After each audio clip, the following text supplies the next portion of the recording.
Video शुरू करने से पहले चैनल को सब्सक्राइब करना न भूलें और हाँ, बेल आइकन भी प्रेस करें।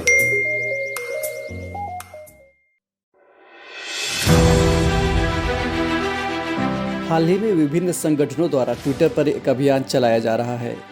इस अभियान के जरिए ये मांग की जा रही है कि तुलु भाषा को संविधान की 8वीं अनुसूची में शामिल किया जाए। साथ ही इसे कर्नाटक एवं केरल में आधिकारिक भाषा का दर्जा दिए जाने की भी बात कही जा रही है। नमस्कार, मैं हूं केशरी पांडे और स्वागत है आप सभी का आज के डीएनएस कार्यक्रम में।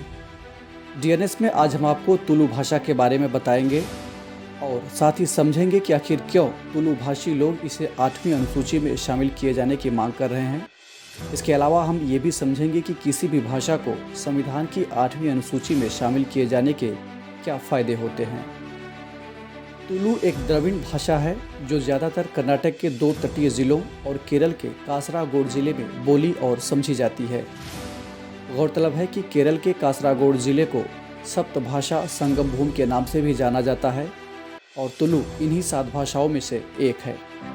आपको बता दें कि दक्षिण भारत के केरल और कर्नाटक राज्यों के वो इलाके जहां तुलु बोला जाता है उसे तुलुनाडु के नाम से भी जाना जाता है।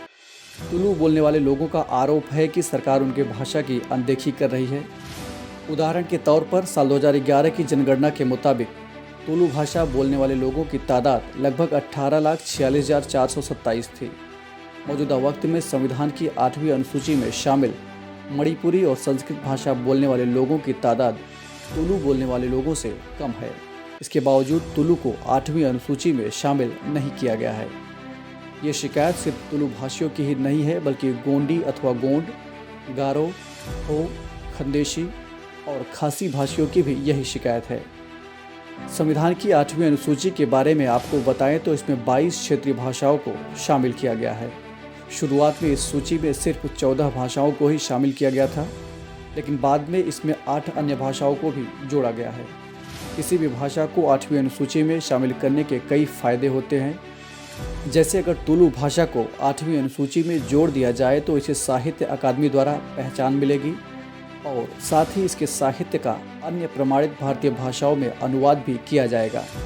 संसद अथवा विधानसभा में बोलते वक्त जनप्रतिनिधि इस भाषा का आधिकारिक तौर पर इस्तेमाल कर सकेंगे। इसके अलावा सिविल सेवा परीक्षा जैसी प्रतियोगी परीक्षाओं में अभ्यर्थी तुलु भाषा का चयन कर सकेंगे।